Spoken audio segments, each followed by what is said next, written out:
बहुत ही ध्यान से समझना।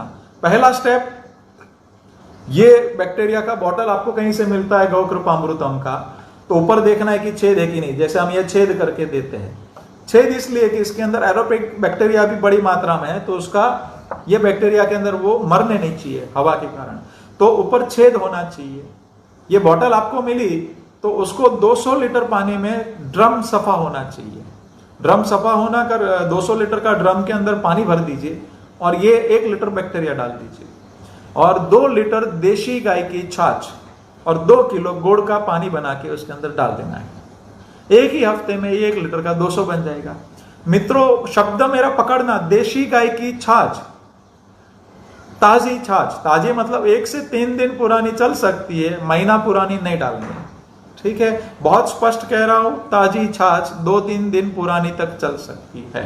और देशी गाय की, भैंस की छाछ के बैक्टीरिया कल्चर अलग है, विदेशी गाय के बैक्टीरिया कल्चर अलग है, डेयरी की छाछ और दही का बैक्टीरिया अलग है, वो तो बिल्कुल अलग है, वो तो उपयोग ही नहीं करना, वो तो एकदम अलग कल्चर से वो बनाते हैं, उसके अंदर छाछ से वो कल्चर नहीं है, वो उसकी छाछ और दही कभी खट्टा नहीं होता है, तो वो तो कभी नहीं उपयोग करना, नहीं तो बिगड़ जाएगा मामला। तो शुद्ध देशी गाय का ये प्रोडक्ट आपको उपयोग करना है, उसके अंदर छाछ और गुड़, बराबर है। उसके ऊपर सूती कपड़ा ढक के रखना है, तो एक ही वीक में वो 200 बन जाएगा। उसके ऊपर मछली घर में वो हवा फेंकता है ना, एक छोटा बुलबुला, वो लगा दिया तो उसको हिलाने की भी जरूरत नहीं है, वो 200-300 रुपए का आता है। अगर वो नहीं किया तो क्या करना है कि हर रोज 1 मिनट और डंडे से हिलाना है उस ड्रम को, तो 1 हफ्ते में वो 1 लीटर का 200 बन जाएगा।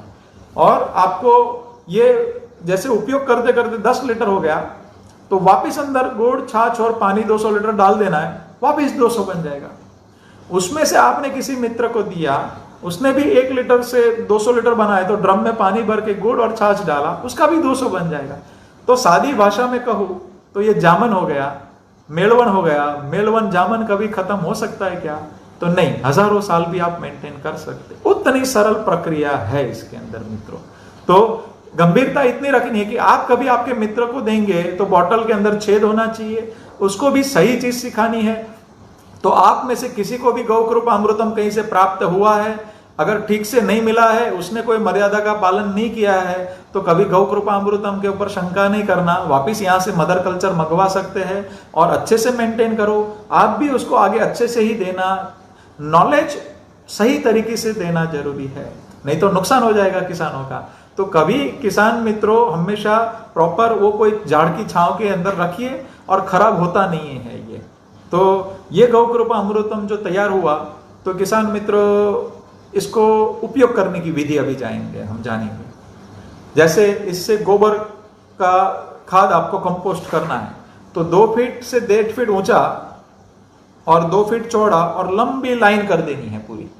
लंबी लाइन करके मतलब कोई पेड़ के नीचे चलेगा, कोई गड्ढा करने की जरूरत नहीं है, कोई स्ट्रक्चर बनाने की जरूरत नहीं है, कोई पेड़ के नीचे या ग्रीन नेट के नीचे वो आपने पूरा उसका ढक बना दिया और उसके ऊपर थोड़े छेद करके ये गौकृपामृतम 20 लीटर से 40 लीटर छिड़क दीजिए, तो 4 रुपए का गौकृपामृतम हो गया। गुड़ का ही खर्चा है, ये हम निःशुल्क दे रहे, उसका कोई कीमत है नहीं मित्रों। तो वो छिड़क दिया, उस गोबर को गीला रखना है, चाहे आप ऊपर ड्रिप लगा दो, चाहे आप ऐसे ही रखो। तो पूरा का पूरा गीला आपने मेंटेन किया तो 45 डेज, 30 से लेकर के 50 दिन में जैसी सीजन, तो वर्मी कंपोस्ट जैसा अच्छा खाद बन जाएगा। और पूरा कार्य ठंडक प्रोसेस में होगा, ठंडी प्रोसेस में। देखो नहीं तो बड़ा ढक होगा गोबर का, उसके अंदर हाथ डालेंगे तो गर्म होएगा। तो गोबर के अंदर 1200 कंपाउंड है, तो गर्मी होते ही काफी कंपाउंड उड़ जाते हैं, तो ये ठंडी प्रोसेस में काम होगा।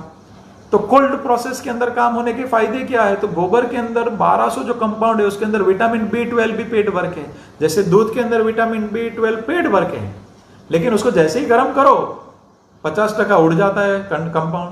तो वैसे ही गोबर के अंदर विटामिन B12 पेट भर के है, तो उसके अंदर देखा जाए तो ये विटामिन B12 से लेकर के सारा अगर मेंटेन रखना है, तो गौकृपामृतम से आपने उसको कंपोस्ट किया, तो कंपोस्ट किया तो वो अच्छे से वो कंपोस्ट हो जाएगा, उसके सारे कंपाउंड मेंटेन रहेंगे।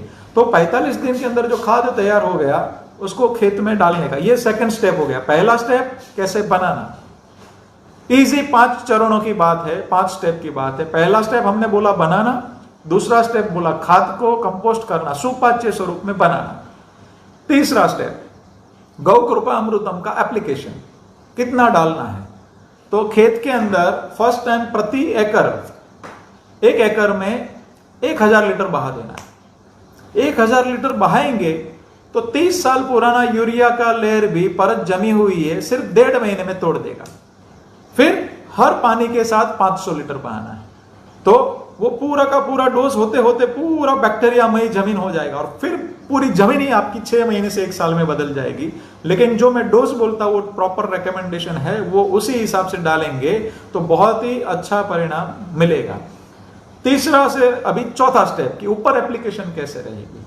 ऊपर की एप्लीकेशन ऐसे रहेगी कि ये गौ कृपा अमृतम अंदर 2 लीटर लेना है, 2 से 3 लीटर ये ले लिया और 12 लीटर पानी पंप में 15 लीटर के हर हफ्ते कौन सा भी क्रॉप हो, कौन से भी स्टेज का ऊपर स्प्रे कर देना है। जटिल क्रॉप है जैसे भिंडी है, मिर्ची है, तो उसमें हर 3 दिन पे 2 दिन पे ये केमिकल वाली दवाई सब छिड़कते हैं, उसकी जगह पे हर 2 घंटे हर 2 दिन में ये छिड़क देना है। तो मतलब क्या हो गया कि केमिकल की जगह पे हर 2 से 3 दिन में इसका स्प्रे कर देना है, तो ये रोग आएगा ही नहीं, वैसा निर्माण हो गया। मतलब ऊपर का स्प्रे ये हो गया। पांचवा स्टेप क्या है कि आपातकालीन इमरजेंसी, अगर गौ कृपा अमृतम से कोई रोग हैंडल नहीं हो रहा है, गौ कृपा अमृतम से मतलब ऐसा लग रहा है कि ऊपर और कीड़े आ रहे हैं, फंगस हो रहा है, तो एक 5वां स्टेप आप आराम से वो इमरजेंसी में उपयोग करना। जब तक इससे होता है तब तक वो नहीं करना है। जैसे आपको एक घड़े में, तांबे के घड़े में थोड़ी छाछ भर के रख देनी है, या फिर कोई भी आपका प्लास्टिक का ड्रम हो, किधर भी छाछ अंदर कर दो, पूरा नहीं करो। उसके अंदर थोड़े, अगर प्लास्टिक के ड्रम में रखा है तो थोड़े कॉपर के टुकड़े डाल दो अंदर, तांबा, तो कॉपर के टुकड़े और छाछ अपना रिएक्शन करके 45 डेज उसको रहने देना है। फिर वो 1 साल तक चलता रहेगा, जितना पुराना होगा उतना अच्छा होता जाएगा। तो आपातकालीन इमरजेंसी के अंदर क्या करना है कि 2 लीटर वो छाछ लेनी है पुरानी, 2 लीटर गौ कृपा अमृतम लेना है, और 2 लीटर ताजा गौमूत्र लेना है। गौमूत्र पुराना नहीं लेना, ताजा, मतलब, और उसके साथ में 9 लीटर पानी 15 लीटर के पंप में। वो पहले 10 पौधे में डाल के देखिए, वो कंट्रोल होगा ही होगा, सभी रोग में वो लगभग ऑलमोस्ट काम करेगा। तो ये 5वां स्टेप है, वो इमरजेंसी के स्वरूप में है। तो ये सिंपल खेती हो गई कि गोबर, गौ कृपा अमृतम सब आपके घर पे ही बनना है, किसी के पास कुछ लेने नहीं जाना है, 1 टाइम आपको घर पे मदर कल्चर लाना है, आजीवन आप करते रहो। ये सिंपल पद्धति हो गई। अच्छा, अभी इसके अंदर